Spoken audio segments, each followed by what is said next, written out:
Dubai global വില്ലേജിലെത്തിയ മലയാളികൾ ഉൾപ്പെടെയുള്ള പതിനായിരക്കണക്കിന് ആളുകൾ ഇത്തവണ പുതുവത്സരം ആഘോഷിച്ചത് മലയാളത്തിന്റെ മഹാനടൻ മമ്മൂട്ടിയോടൊപ്പം. ഗ്ലോബൽ വില്ലേജ് അധികൃതരുടെ പ്രത്യേക അതിഥിയായാണ് മമ്മൂട്ടി ഗ്ലോബൽ വില്ലേജിലെത്തിയത്. Malayalam communications limited managing director John ബ്രിട്ടാസും പ്രത്യേക അതിഥിയായി പങ്കെടുത്തു.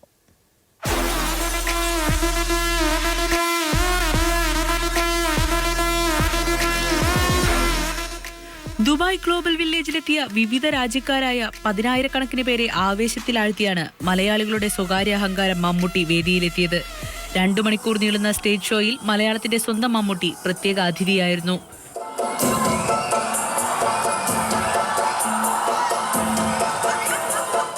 Malayalam communication limited managing director John ബ്രിട്ടാസും നടി നൈല ഉഷയും മമ്മൂട്ടിയോടൊപ്പം വേദിയിലെത്തി. എല്ലാവിധ വിവേചനങ്ങളും ഇല്ലാതായി സമത്വസുന്ദരമായ ഒരു വർഷം പിറക്കട്ടെ എന്ന് മമ്മൂട്ടി ആശംസിച്ചു. ഹരിചരൺ, സുചിത്ര, അഫ്സൽ, സയനോര തുടങ്ങിയവർ വേദിയെ സംഗീതസാന്ദ്രമാക്കി.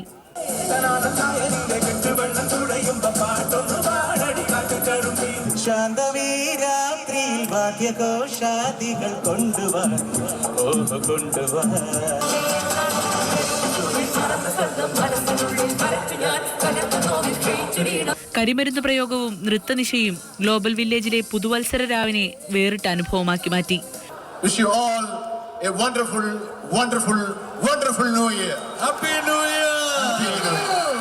News bureau, Dubai.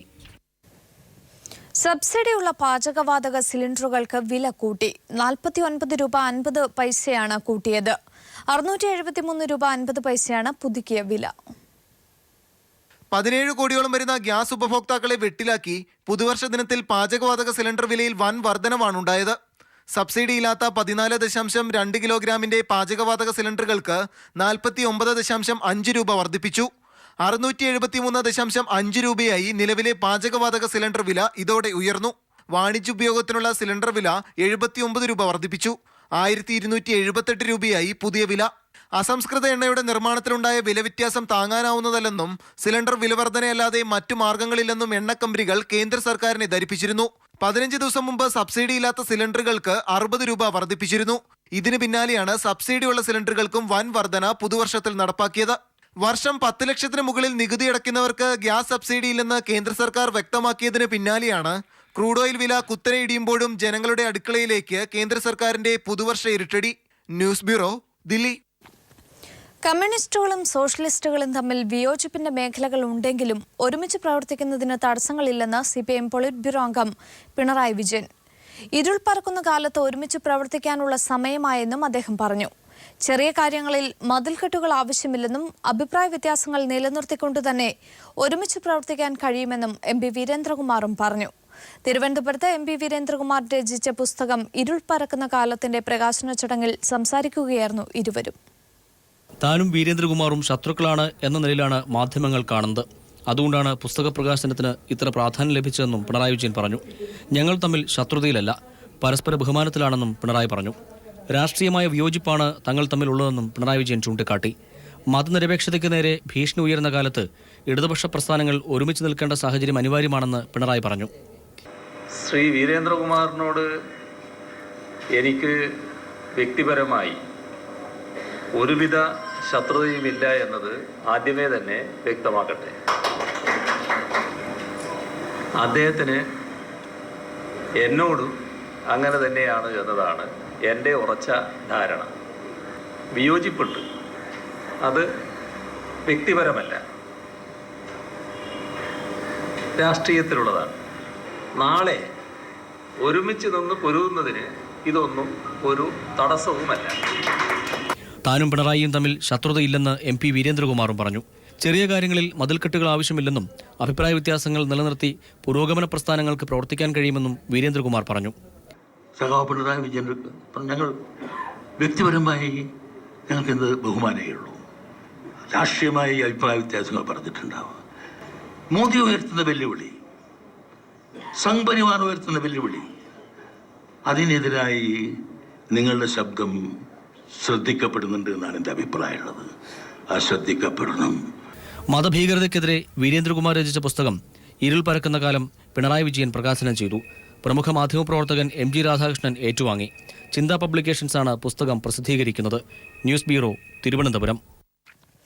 ഭാരതീയ ദർശനങ്ങളെ ഹിന്ദുത്വവൽക്കരിക്കാനുള്ള നീക്കത്തെ ചെറുത്തു തോൽപ്പിക്കണമെന്ന് CPIM general secretary Sitaram Yechury. രാജ്യത്ത് ശ്രീനാരായണ ദർശനങ്ങൾക്ക് പ്രസക്തിയേറിയെന്നും CPIM മതവിശ്വാസങ്ങൾക്കെതിരാണെന്ന പ്രചാരണം അടിസ്ഥാനരഹിതമാണെന്നും യെച്ചൂരി പറഞ്ഞു. The Communist Party of India, Marxist, not in terms of electoral politics, not for votes, not for its political interests, but as Marxist, because of our philosophical belief, we will be part of this continuing social revolution to create a better society and a oneness of humankind. എല്ലാ പേരുടെയും വിശ്വാസം സംരക്ഷിക്കുക എന്നതാണ് CPIMന്റെ കർത്തവ്യമെന്നും CPIM general secretary Sitaram Yechury കൂട്ടിച്ചേർത്തു. നായാടി മുതൽ നമ്പൂതിരി വരെ മാത്രമല്ല എല്ലാ മനുഷ്യർക്കും അവകാശങ്ങളുണ്ടെന്നും അതെല്ലാം സംരക്ഷിക്കേണ്ടതുണ്ടെന്നും 83ാമത് ശിവഗിരി തീർത്ഥാടന സമാപന സമ്മേളനം ഉദ്ഘാടനം ചെയ്ത ആഭ്യന്തരമന്ത്രി രമേശ് ചെന്നിത്തല അഭിപ്രായപ്പെട്ടു.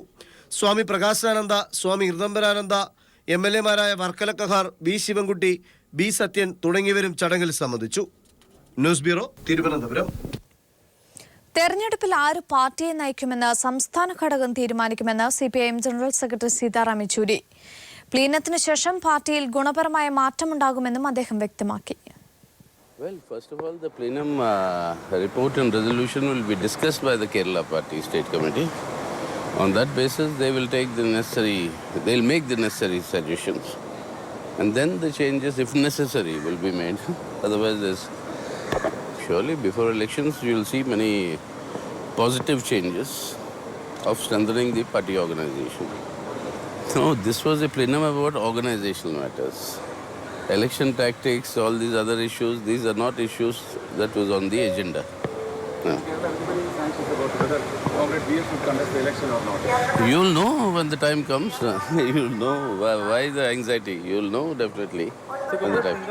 Be the same candidate. All these questions you direct to the Kerala State Committee. Once they take a decision and they ask us for some advice, some intervention, etc., then we come into the picture. What's the opinion of Central Committee? Why should a Central Committee have an opinion without anything being posed to the Central Committee?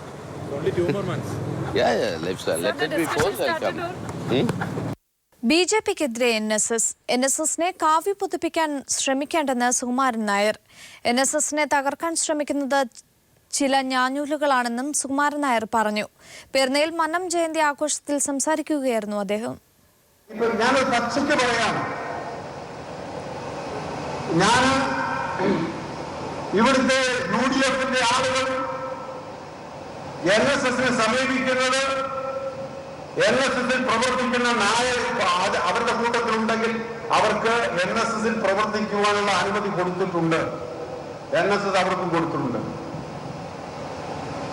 ഒരു പരിധിവരെ ഈ അടുത്ത കാലം വരെ ഇടതുപക്ഷക്കാർ അല്പം അകന്നു നിന്നിട്ടുണ്ടായിരുന്നെങ്കിൽ അവരും ഇപ്പൊ കാര്യം മനസ്സിലാക്കി അവരിൽപ്പെട്ട ആളുകൾ നായന്മാർ NSSൽ ആത്മാർത്ഥമായി പ്രവർത്തിക്കുന്നുണ്ടെങ്കിൽ അവർ തടസ്സപ്പെടുത്തുന്നില്ല, നമുക്കും തടസ്സമില്ല. എനിക്ക് എന്റെ BJP സഹോദരങ്ങളോട് പറയാനുള്ളത് അവരെ ഒന്ന് കണ്ടു പഠിക്കണം എന്നാണ് പറയാനുള്ളത്. BJP നേതാക്കൾ മസിൽ കാട്ടി പേടിപ്പിക്കേണ്ടെന്ന് സുകുമാരൻ നായർ. NSS രാഷ്ട്രീയ പാർട്ടി ഉണ്ടാക്കാൻ ശ്രമിക്കില്ലെന്നും സുകുമാരൻ നായർ. പീപ്പിളിന്റെ ന്യൂസ് ആൻഡ് വ്യൂസിലായിരുന്നു അദ്ദേഹത്തിന്റെ പ്രതികരണം. BJP മാത്രം സ്വല്പം മസിൽ പിടിക്കുന്നുണ്ട് അതിനകത്ത്, അത് ശരിയല്ല. അതുകൊണ്ട് അതിന്റെ നേതൃത്വം അവർ ഒരു ചെറിയ വിഭാഗം മാത്രമേ അങ്ങനെയുള്ള എതിർ മനോഭാവം NSSുമായി കാണിക്കുന്നുള്ളൂ. ആ വിഭാഗത്തെ അതിന്റെ നേതൃത്വം ഉപദേശിക്കണം എന്നാണ് ഞാൻ പറഞ്ഞത്. NSSന് രാഷ്ട്രീയമില്ല. NSSൽ പ്രവർത്തിക്കുന്ന ആളുകൾ വിവിധ രാഷ്ട്രീയ പാർട്ടികളിൽ പെട്ടവരാണ്. അവർക്ക് NSSൽ പ്രവർത്തിക്കുന്നതോടൊപ്പം രാഷ്ട്രീയ പാർട്ടിയിലും പ്രവർത്തിക്കുന്നതിന് ഞങ്ങൾക്ക് എതിർപ്പില്ല. സംസ്ഥാനത്തിന്റെ വികസനത്തിന് സമൂലമായ ഭരണപരിഷ്കാരം അനിവാര്യമെന്ന് CPIM പോളിറ്റ് ബ്യൂറോ അംഗം പിണറായി വിജയൻ. വികസന കാര്യങ്ങളിൽ കക്ഷി രാഷ്ട്രീയ ഭേദമന്യേ നിലപാട് സ്വീകരിക്കാൻ കഴിയണമെന്നും അദ്ദേഹം ചൂണ്ടിക്കാട്ടി. വികസനത്തിന് വിഘാതം സൃഷ്ടിക്കുന്ന UDF സർക്കാരിന് കീഴിൽ കേരളം 25 വർഷം പിന്നോക്കം പോയതായും പിണറായി വിജയൻ പറഞ്ഞു. അന്താരാഷ്ട്ര കേരള പഠന കോൺഗ്രസിന് മുന്നോടിയായി തിരുവനന്തപുരത്ത് മാധ്യമപ്രവർത്തകരുമായി കൂടിക്കാഴ്ച നടത്തുകയായിരുന്നു അദ്ദേഹം. കേരള വികസനം പ്രതിസന്ധി നേരിടുകയാണെന്നും ഇതര സംസ്ഥാനങ്ങൾ ആർജിച്ച നേട്ടങ്ങൾ പലതും നമുക്ക് നേടാൻ കഴിയുന്നില്ലെന്നും പിണറായി വിജയൻ ചൂണ്ടിക്കാട്ടി. അഭ്യസ്തവിദ്യർക്ക് തൊഴിൽ നൽകാൻ കഴിയുന്ന മേഖലകളുണ്ടെങ്കിലും അത് മനസ്സിലാക്കി വികസിപ്പിക്കാൻ കഴിയുന്നില്ല. ലക്ഷ്യബോധമില്ലാത്ത വികസന അനുകരണങ്ങളും മെഗാ പദ്ധതികളുടെ പ്രഖ്യാപനങ്ങളും വഴി പരിഹരിക്കാൻ കഴിയുന്നതല്ല കേരളം നേരിടുന്ന വികസന പ്രതിസന്ധിയെന്നും അദ്ദേഹം പറഞ്ഞു. കേരളത്തിൻ്റെ വികസനം ഏതെങ്കിലും ഒരു കൂട്ടരുടെ ചുമതലയിൽ മാത്രം നിറവേറ്റപ്പെടേണ്ട ഒന്നല്ല. വികസന കാര്യത്തിൽ കക്ഷിരാഷ്ട്രീയ വ്യത്യാസമന്യേ യോജിച്ച സമീപനമുണ്ടാവണം. ജനങ്ങളുടെ പങ്കാളിത്തത്തോടെ വികസന രംഗത്ത് നല്ലൊരു കുതിച്ചുചാട്ടം ഉണ്ടാക്കാനാവണം. വികസന രംഗത്ത് ജനങ്ങളെ വിശ്വാസത്തിലെടുത്ത് മാത്രമേ മുന്നോട്ടു പോകൂവെന്നും രാജ്യത്തിന്റെ വികസനത്തിനുതകുന്ന വ്യവസായങ്ങൾ നടപ്പിലാക്കാൻ CPIM പ്രതിജ്ഞാബദ്ധമാണെന്നും അദ്ദേഹം വ്യക്തമാക്കി. അതേസമയം പ്രകൃതിയെ നശിപ്പിച്ചുകൊണ്ടോ മലിനമാക്കിക്കൊണ്ടോ ഉള്ള വികസനം നടപ്പാക്കില്ലെന്നും അദ്ദേഹം പറഞ്ഞു. കേരള വികസനവുമായി ബന്ധപ്പെട്ട് വിവിധ മേഖലകളിൽ വരുന്ന 5 വർഷം നടപ്പാക്കേണ്ട അജണ്ടകൾക്ക് ഈ മാസം 9, 10 തീയതികളിൽ നടക്കുന്ന പഠന കോൺഗ്രസ് രൂപം നൽകുമെന്നും പിണറായി വിജയൻ പറഞ്ഞു. ഇതിന്റെ അടിസ്ഥാനത്തിൽ ഓരോ നിയമസഭാ മണ്ഡലാടിസ്ഥാനത്തിൽ സെമിനാറുകൾ സംഘടിപ്പിക്കും. ഇതിൽ നിന്ന് ഉരുത്തിരിയുന്ന വികസന കാഴ്ചപ്പാടുകൾ ഉൾപ്പെടുത്തിയായിരിക്കും LDF പ്രകടന പത്രിക തയ്യാറാക്കുകയെന്നും പിണറായി വിജയൻ ചൂണ്ടിക്കാട്ടി. അപ്പോൾ അക്കാദമിക് പണ്ഡിതരും ആ രംഗവുമായി ബന്ധപ്പെട്ട വിദഗ്ധരും സാമൂഹ്യ രാഷ്ട്രീയ രംഗത്തുള്ള പ്രവർത്തകരും എല്ലാം കൂടി ചേർന്നുകൊണ്ടാണ് ഈ ബദൽ നിർദ്ദേശങ്ങൾക്ക് രൂപം നൽകുക. CPIM സംസ്ഥാന സെക്രട്ടറി കോടിയേരി ബാലകൃഷ്ണൻ, ജില്ലാ സെക്രട്ടറി കടകംപള്ളി സുരേന്ദ്രൻ, മുതിർന്ന മാധ്യമപ്രവർത്തകൻ RS ബാബു തുടങ്ങിയവരും സംബന്ധിച്ചു. News bureau, Thiruvananthapuram. മാൻഹോൾ ദുരന്തത്തിൽ മരിച്ചവർക്കായി പ്രഖ്യാപിച്ച ധനസഹായം നൽകാതെ വെള്ളാപ്പള്ളി വഞ്ചിച്ചു. മരിച്ചവരുടെ കുടുംബത്തിന് 1 ലക്ഷം രൂപ വീതം ധനസഹായം നൽകുമെന്ന് വെള്ളാപ്പള്ളി പ്രഖ്യാപിച്ചിരുന്നു.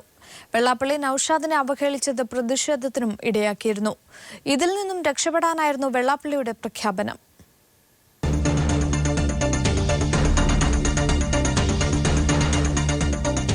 ആന്ധ്രയിലെ വിജയവാഡയിൽ നിന്നും 5 മണിക്കൂർ ദൂരം സഞ്ചരിച്ചാൽ വെസ്റ്റ് ഗോദാവരി ജില്ലയിലെ പാലകൊലു എന്ന കൊച്ചു പട്ടണത്തിലെത്തും.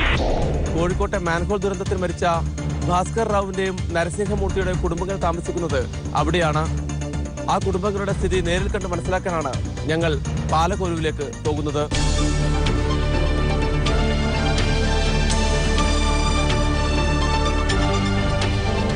പാലക്കൊല ബഗേശ്വരത്തെ ഈ വാടക വീട്ടിലാണ് ഭാസ്കർ റാവുവിന്റെ കുടുംബം താമസിക്കുന്നത്. നരസിംഹമൂർത്തിയുടെ വീടും തൊട്ടടുത്തു തന്നെ. നരസിംഹമൂർത്തിക്ക് ഒരു സഹോദരി മാത്രമേ ഉള്ളൂ. മൂർത്തിയുടെ മരണത്തോടെ അവർ പാലകൊല വിട്ട് വിശാഖപട്ടണത്തെ ഭർത്താവിന്റെ വീട്ടിലേക്ക് പോയി. ഭാസ്കർ റാവുവിന്റെ വീട്ടിൽ ഭാര്യ പ്രശാന്തിനിയും മക്കളായ ഭാഗ്യലക്ഷ്മിയും ഗംഗാദേവിയുമാണുള്ളത്. 2 കുടുംബങ്ങൾക്കും 1 ലക്ഷം രൂപ വീതം ധനസഹായം നൽകുമെന്ന് SNDP യോഗം ജനറൽ സെക്രട്ടറി വെള്ളാപ്പള്ളി നടേശൻ പ്രഖ്യാപിച്ചിരുന്നു. 1 മാസം മുമ്പ് സമത്വ മുന്നേറ്റ യാത്രക്കിടെ നൌഷാദിനെ അവഹേളിച്ചതിനെ തുടർന്നുണ്ടായ പ്രതിഷേധത്തിൽ നിന്നും രക്ഷ നേടാനായിരുന്നു വെള്ളാപ്പള്ളിയുടെ പ്രഖ്യാപനം. എന്നാൽ വെള്ളാപ്പള്ളി ഈ കുടുംബങ്ങൾക്ക് ചില്ലിക്കാശ് പോലും നൽകിയിട്ടില്ലെന്ന് ബന്ധുക്കൾ പീപ്പിളിനോട് പറഞ്ഞു. భాస్కర రావువిന്റെ അടുത്ത ബന്ധു నవకాంత్ కేరళలో ప్రకటించినట్టుగా వెల్లాపల్లి నరేషన్ కానీ SNDP సంస్థ నుంచి కానీ మాకు ఇప్పటి వరకు ఏ విధమైన సహాయం అందలేదు. ఇప్పటి వరకు మేము వాళ్ళ పేర్లు కూడా వినలేదు. వాళ్ళు కేరళలో లోకల్ పేపర్లో లోకల్ మీడియాలో ప్రచారం చేసుకుంటున్నట్టు మాకు నష్టపరిహారం అందించారని చెప్పుకుంటున్నారు. వాళ్ళ సంస్థ నుంచి కానీ SNDP సంస్థ నుంచి కానీ వెల్లాపల్లి నరేషన్ నుంచి కానీ మాకు ఇప్పటి వరకు కూడా ఏ విధమైన నష్టపరిహారం అందలేదు.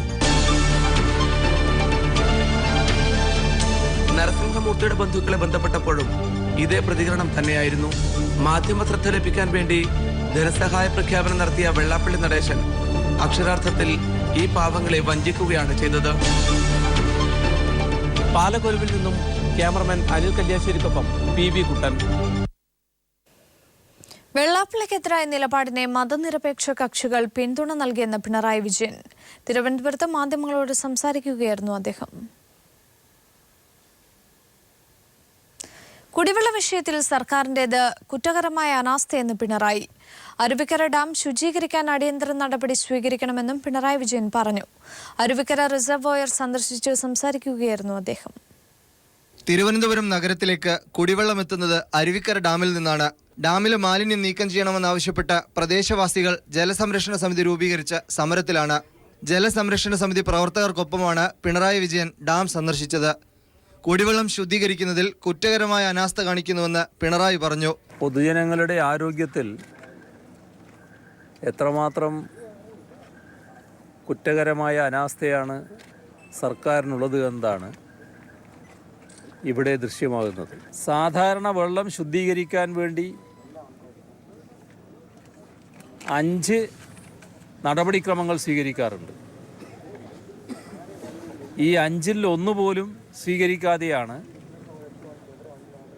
വെള്ളം തിരുവനന്തപുരത്ത് എത്തിക്കുന്നത്. A Sampath MP, V Sivankutty MLA തുടങ്ങിയവരും പിണറായിക്കൊപ്പം ഉണ്ടായിരുന്നു. News bureau, Thiruvananthapuram. സാങ്കേതിക സർവകലാശാലയുടെ 1ാം വർഷ എഞ്ചിനീയറിംഗ് പരീക്ഷയുടെ ചോദ്യപേപ്പർ പുറത്തായി. ജനുവരി 4-ന് നടക്കേണ്ട പരീക്ഷയുടെ ചോദ്യപേപ്പർ ചോർന്നതായ സംശയത്തെ തുടർന്ന് സർവകലാശാല ചോദ്യപേപ്പർ പിൻവലിച്ചു. KBPS അച്ചടിച്ച ചോദ്യപേപ്പർ സുതാര്യമായ പ്ലാസ്റ്റിക് കവറിലിട്ടാണ് പരീക്ഷാ സെന്ററിൽ എത്തിച്ചത്. പ്ലാസ്റ്റിക് കവറിൽ പൊതിഞ്ഞതിനാൽ ചോദ്യപേപ്പറിന്റെ ആദ്യത്തെയും അവസാനത്തെയും പേജുകൾ പരസ്യമായി ചോദ്യങ്ങൾ പുറത്തായതോടെ സർവകലാശാല ചോദ്യപേപ്പർ ഒന്നാകെ പിൻവലിക്കുകയായിരുന്നു. കോപ്പിയടി വിവാദത്തിൽ ഉൾപ്പെട്ട് സസ്പെൻഷനിലായിരുന്ന IG TJ ജോസിനെ സർവീസിൽ തിരിച്ചെടുത്തു. ഹോംഗാർഡ് ആൻഡ് കമ്മ്യൂണിറ്റി തലവനായാണ് TJ ജോസിന്റെ നിയമനം. ദേബേഷ് കുമാർ ബെഹ്റയെ പാലക്കാട് SP ആയും K വിജയനെ മലപ്പുറം SP ആയും നിയമിച്ചു. പുതിയ കോഴിക്കോട് റൂറൽ SP ആയി പ്രതീഷ് കുമാറിനെയും നിയമിച്ച് ഉത്തരവായി.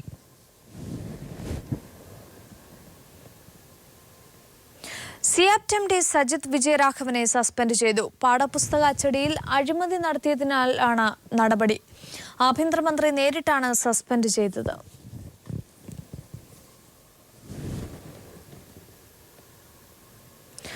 മാണിക്കെതിരായ ബാർക്കോഴ കേസിൽ മൊഴി നൽകാൻ ഹാജരാക്കണമെന്നാവശ്യപ്പെട്ട് ബാർ ഉടമകൾക്ക് വിജിലൻസ് നോട്ടീസ് നൽകി. അന്വേഷണം നീട്ടിക്കൊണ്ടുപോകാനാകില്ലെന്ന് വിജിലൻസ് അറിയിച്ചു. ഹാജരാകേണ്ട തീയതിയോ സമയമോ എടുത്തു പറയാതെയാണ് വിജിലൻസ് SP സുകേശൻ ബാർ ഉടമകൾക്ക് നോട്ടീസ് അയച്ചിരിക്കുന്നത്. KM മണിക്കെതിരായ ബാർക്കോഴ കേസ് അന്വേഷണവുമായി ബന്ധപ്പെട്ട് മൊഴിയെടുക്കുന്നതിനായി ബാർ ഉടമകളോട് നേരിട്ട് ഹാജരാകാനാണ് നോട്ടീസിൽ ആവശ്യപ്പെട്ടിരിക്കുന്നത്. അന്വേഷണം നീട്ടിക്കൊണ്ടുപോകാനാവില്ല. അതിനാൽ ഉടൻ മൊഴി നൽകണമെന്നും ബാർ ഉടമകൾക്ക് അയച്ച നോട്ടീസിൽ പറയുന്നു. ബാർക്കോഴ കേസിൽ തുടരന്വേഷണത്തിന് തിരുവനന്തപുരം വിജിലൻസ് കോടതി ഉത്തരവിട്ടിരുന്നു. ഇതിനെതിരെ സർക്കാർ ഹൈക്കോടതിയെ സമീപിച്ചെങ്കിലും സർക്കാരിന്റെ ഹർജി ഹൈക്കോടതി തള്ളുകയും തുടരന്വേഷണത്തിന് ഉത്തരവിട്ട വിജിലൻസ് കോടതി വിധി ശരിവെക്കുകയും ചെയ്തിരുന്നു. ഇതേ തുടർന്ന് കേസ് നേരത്തെ അന്വേഷിച്ച വിജിലൻസ് SP സുകേശന് തന്നെ വീണ്ടും അന്വേഷണ ചുമതല നൽകി. ഇതിനിടെ സർക്കാരിന്റെ മദ്യനയം ശരിവെച്ചുകൊണ്ട് സുപ്രീം കോടതി വിധിയും പുറത്തു വന്നിരുന്നു. സുപ്രീം കോടതിയിൽ നിന്ന് തിരിച്ചടി നേരിട്ട ബാർ ഉടമകൾ ബാർക്കോഴ കേസിൽ ഇനി കൂടുതൽ തെളിവുകൾ കൈമാറുമെന്ന സൂചന നൽകിയിരുന്നു. ഈ സാഹചര്യത്തിൽ വിജിലൻസിന് മുമ്പാകെയുള്ള ബാർ ഉടമകളുടെ മൊഴി ഏറെ നിർണായകമാണ്. News bureau, Kochi. കോഴിക്കോട് ചുംബന സമരത്തിനിടെ സംഘർഷം. ഞാറ്റുവേല പ്രവർത്തകരും ഹനുമാൻ സേന പ്രവർത്തകരും തമ്മിലാണ് സംഘർഷമുണ്ടായത്. ഇരുവിഭാഗക്കാരെയും പോലീസ് അറസ്റ്റ് ചെയ്ത് നീക്കി. സവർണ ഫാസിസത്തിനെതിരെ ചുംബനത്തെരുവ് എന്ന പേരിലാണ് രാവിലെ 9:30 ഞാറ്റുവേല പ്രവർത്തകർ കോഴിക്കോട് മാനാഞ്ചിറയ്ക്ക് സമീപം ഒത്തുകൂടിയത്. നേരത്തെ തന്നെ ഹനുമാൻ സേന പ്രവർത്തകർ അവിടെ തമ്പടിച്ചിരുന്നു. 3 പ്രവർത്തകരെ പോലീസ് അറസ്റ്റ് ചെയ്ത ഉടൻ തന്നെ 8ഓളം ഞാറ്റുവേല പ്രവർത്തകർ പ്രകടനം നടത്തി. ഇവർക്ക് നേരെ ഹനുമാൻ സേന പ്രവർത്തകർ ആക്രമണം അഴിച്ചുവിട്ടപ്പോഴാണ് സംഘർഷത്തിലേക്ക് കടന്നത്. തുടർന്ന് പോലീസ് ലാത്തി വീശുകയായിരുന്നു.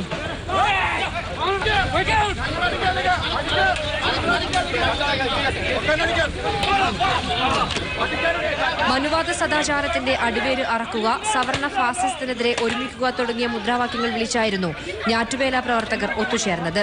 ചുംബനത്തെരുവിനെ എതിർക്കുമെന്ന് നേരത്തെ തന്നെ ഹനുമാൻ സേന പ്രവർത്തകർ വ്യക്തമാക്കിയിരുന്നു.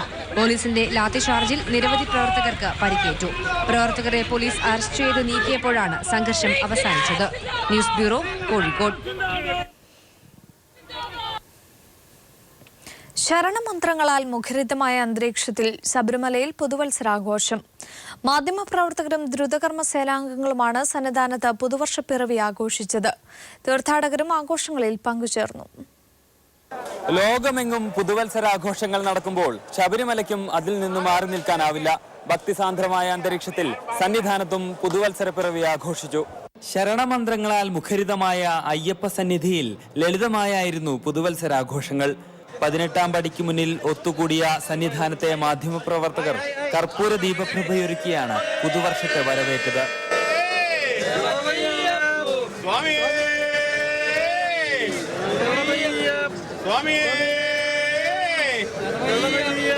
മൺചിരാതുകളിൽ തിരിതെളിയിച്ച ദ്രുതകർമ്മ സേനാംഗങ്ങളും നവവത്സരാഘോഷങ്ങളുടെ ഭാഗമായി. ശരണമന്ത്രങ്ങൾക്കൊപ്പം പുതുവത്സരാശംസകളുമായി മധുരം പങ്കിട്ട് തീർത്ഥാടകരും ആഘോഷങ്ങളിൽ പങ്കുചേർന്നു. പുതുവത്സര പിറവി പ്രമാണിച്ച സന്നിധാനം പൂക്കളാൽ അലങ്കരിച്ചിരുന്നു. പുതുവർഷ പുലരിയിൽ അയ്യപ്പനെ കാണാനെത്തിയ തീർത്ഥാടകർക്ക് ഇത് വേറിട്ട അനുഭവമായി. ക്യാമറാമാൻ അജിത് കുമാറിനൊപ്പം ജിതിൻ ചന്ദ്രൻ, സന്നിധാനം.